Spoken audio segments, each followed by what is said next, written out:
Hansel and Gretel. Once upon a time, there dwelt a poor woodcutter near the large woods. He lived with his wife and 2 children from his former marriage. A boy was called Hansel, and a little girl was named Gretel. He always had little enough to eat. To make matters worse, there was a great famine in the land. The woodcutter could not get even daily bread for his family. He has nothing to do, so he lay thinking in his bed one evening. He sighed and said to his wife, "What will become of us? How can we feed our children when we have no more than we can eat ourselves?" "Well then, my husband," answered she, "we will lead them away quite early in the morning into the thickest part of the woods. There we make them a fire and give them each a little piece of bread." She continued, "Then we will go to our work and leave them alone. They will not find the way home again, and we shall be freed from them." "No, wife," replied he, "I can never do that. How can you bring your heart to leave my children all alone in the woods? Wild beasts will soon come and tear them to pieces." "Oh, you simpleton, you are foolish," said she. "Then we must all die of hunger." She gave him no peace until he consented. In the end he said, "Ah, but I shall regret the poor children." However, the 2 children, Hansel and Gretel, had not gone to sleep because of hunger. They overheard what the stepmother said to their father. Gretel wept bitterly and said to Hansel, "What will become of us?" "Be quiet, Gretel," said Hansel. "Do not cry. I will soon help you." As soon as their parents fell asleep, he got up and put on his coat. He unfastened the back door and slipped out of the house in silence. The moon shone so brightly that the white pebbles which lay before the door seemed like silver pieces. They glittered so radiantly. Hansel stooped down and put as many pebbles into his pocket as it would hold. He returned home and said to Gretel, "Dear sister, be comfortable. Sleep in peace. God will not forsake us." He went to sleep too.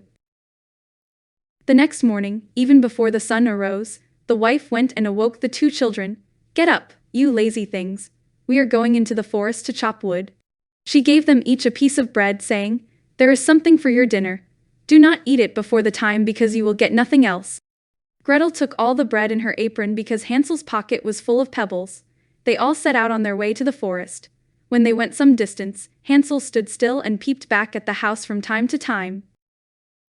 He repeated this several times until his father said, "Hansel, what are you peeping at? Why do you lag behind? Take care and make haste." "Yes, father," said Hansel. "I am looking at a white cat sitting upon the roof of the house and trying to say goodbye." "You simpleton," said the wife, "that is not a cat.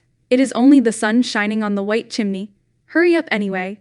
In reality, Hansel was not looking at a cat. Every time he stopped, he dropped a pebble out of his pocket upon the path to mark the way to his house. When they came to the middle of the woods, the father told the children to collect wood. He would make them a fire so that they should not be cold. Hansel and Gretel gathered together quite a little mountain of twigs. Then father set fire for his children. The flame burnt up high. Then the wife said aloud, "Now you children, lie down near the fire, and rest yourselves. Your father and I will go into the forest and chop wood. When we are done, we will come back and call you." Hansel and Gretel sat down by the fire. It was noon and the fire warmed the children. Each ate a piece of bread. Because they heard blows of an axe, they thought their father was near and not far away. However, the sound was not that of an axe but a branch which their father had bound to a withered tree, so as to be blown to and fro by the wind. 2 children waited so long that at last their eyes closed from weariness. They fell fast asleep. When they awoke, it was quite dark. Gretel began to cry. "How shall we get out of the wood?" Hansel tried to comfort her, saying, "Wait a little while till the moon rises, and then we will quickly find the way." The moon soon shone forth. Now Hansel, taking his sister's hand, followed the pebbles which glittered like new coined silver pieces and showed them the path. All night long they walked on. As day broke, they came to their father's house. They knocked at the door. The wife opened it and saw Hansel and Gretel. She exclaimed, "You wicked children, why did you sleep so long in the woods? We thought you were never coming home again." But their father was very glad because it had grieved his heart to leave them all alone in the woods. Not long afterwards, there was again great scarcity in every corner of the land.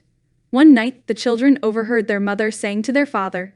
Their stepmother said, "We are running out of food. Everything is almost eaten. We have only half a loaf left, and then we must starve."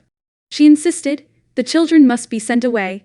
We will take them deeper into the woods, so that they may not find the way out again. It is the only means of escape from this trouble for us." Her husband felt heavy at heart and talked back. It would be better to share the last crust with the children. However, his wife would listen to nothing that he said. She scolded and reproached her husband without end. Now the children had heard what had been said as they lay awake. As soon as the old people went to sleep, Hansel got up quietly. He intended to pick up some pebbles as before.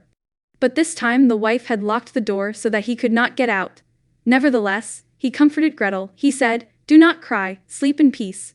The good God will not forsake us." Early in the morning, the stepmother came and pulled them out of bed. She gave them each a slice of bread, which was still smaller than the one they had last time. On his way to the forest, Hansel broke his bread in his pocket. He stopped every now and then and dropped a crumb upon the path. "Hansel, why do you stop and look around?" said the father. "Keep in the path." "I am looking at my little dove," answered Hansel.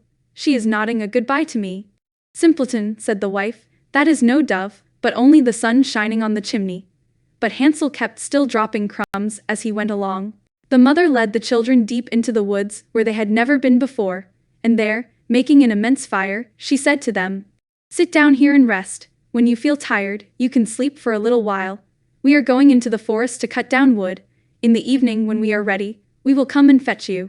Gretel shared her bread with Hansel at noon because Hansel had dropped down his bread on the path. Then, they went to sleep. The evening arrived. Neither father nor stepmother came to fetch the poor children. They awoke in the dark night. This time again, Hansel comforted his sister by saying, "Only wait, Gretel, till the moon comes out. Then we shall see the crumbs of bread which I have dropped. They will show us the way home." When the moon began to shine, they got up. However, they could not see any crumbs because the thousands of birds which had been flying about in the woods and fields had already picked them up. Hansel kept saying to Gretel, "We will soon find the way." But they did not. They walked the whole night long and the next day. Still they did not come out of the woods. They got very hungry because they had nothing to eat but the berries which they found among the bushes. Soon they got so tired and exhausted that they could not drag themselves along. They lay down under a tree and went to sleep. It was now the third morning since they had left their father's house. They still walked on. They only got deeper and deeper into the woods. Hansel was worried that they would die of hunger. In the middle of the day, they saw a beautiful snow-white bird sitting on a bough, which sang so sweetly that they stood still quite a while and listened to it. The bird spread its wings, left off the bough and flew away. They followed it until it arrived at a cottage upon the roof of which the bird perched. When they went close up to it, they noticed that the cottage was made of bread and cakes and the window panes were made of clear sugar. "We will go in there," said Hansel. "We will have a glorious feast. I will eat a piece of the roof. You can eat the window. All of them look sweet." Hansel reached up and broke a piece off the roof in order to see how it tasted. Gretel stepped up to the window and began to bite it. Then a sweet voice called out in the room, "Tip-tap, tip-tap, who raps at my door?" The children answered, "We are the wind, the children of heaven." They went on eating. Hansel thought the roof tasted very nice. He tore off a great piece. Gretel broke a large round pane out of the window and sat down quite contentedly. Just then the door opened. A very old woman, walking upon crutches, came out. Hansel and Gretel were so frightened that they let fall what they had in their hands. The old woman, nodding her head, said, "Ah, you dear children, what has brought you here? Come in and stay with me. Nobody will do you harm. Don't be afraid." She took them both by the hand and led them into her cottage. Soon a good meal of milk and pancakes, along with sugar, apples and nuts, was spread on the table. In the back room were two nice little beds covered with white. Hansel and Gretel laid themselves down on the beds. They rested happily after all their hardships. The old woman was very kind to them. In reality, she was a wicked and cruel witch. She had built this bread and candy house in order to lure children. Her final purpose was to devour youth. As soon as children had been in her power, she had killed them, cooked and eaten them, and had made a great festival of the day. The old witch had red eyes and could not see very far. In contrast, she had a fine sense of smell like wild beasts, so she could know when children approached her house. When Hansel and Gretel came near the witch's house, she laughed wickedly, saying, "Here come two who shall not escape me." Early in the morning, before Hansel and Gretel awoke, she went up to them, and saw how lovingly they lay sleeping with their chubby red cheeks. She smiled with pleasure. She mumbled to herself, "That will be a good bite." Then she took up Hansel with her rough hand and shut him up in a little cage with a lattice door. Although he screamed loudly, it was of no use. Shaking Gretel till she awoke, the witch said, "Get up, you lazy thing. Fetch some water to cook something good for your brother. Your brother should remain in that stall and get fat. When he is fat enough, I will eat him." Gretel began to cry, but it was all useless because the old witch made her do as she wished. A nice meal was cooked for Hansel. The witch intended to make Hansel fatter for her food. Every morning the old witch came to the cage and said, "Hansel, stretch out your finger through the cage so that I may feel whether you are getting fat." Hansel had not stretched out his own finger. Instead, he used to stretch out a little animal's thin bone, which he had eaten and put aside. Of course, the bone was much thinner than his own finger. The old witch had a very bad sight, therefore, she was not able to distinguish the difference between them. She thought, "Today is not the right time to devour Hansel. Let me see further." For weeks had passed. Now Hansel was still quite lean and thin to the witch's eyes. She lost all her patience. She would not wait any longer. "Gretel," she called out in a passion, "get some water quickly. Whether Hansel is fat or lean, this morning I will kill and cook him."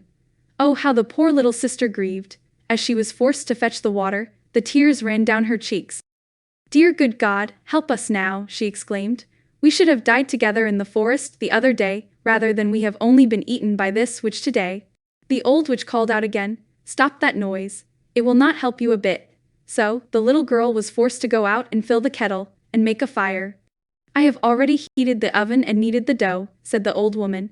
She pushed poor Gretel up to the oven out of which the flames were burning fiercely. The witch said, "Gretel, creep into the oven and see if it is hot enough. Then, I can put in the dough to make bread first." In reality, when Gretel got in, the witch intended to shut up the oven and let her bake first. She might eat her, as well as Hansel. Gretel was not brave but smart. She already noticed what the witch intended to do. She said, "I do not know how to do it. How shall I get in?" "You stupid goose," said she. "The opening is big enough. See, I could even get in myself." The witch got up and put her head into the oven. At this moment, Gretel gave her a push. The witch fell right into the oven. Gretel shut the oven door, made of iron, and bolted it tight.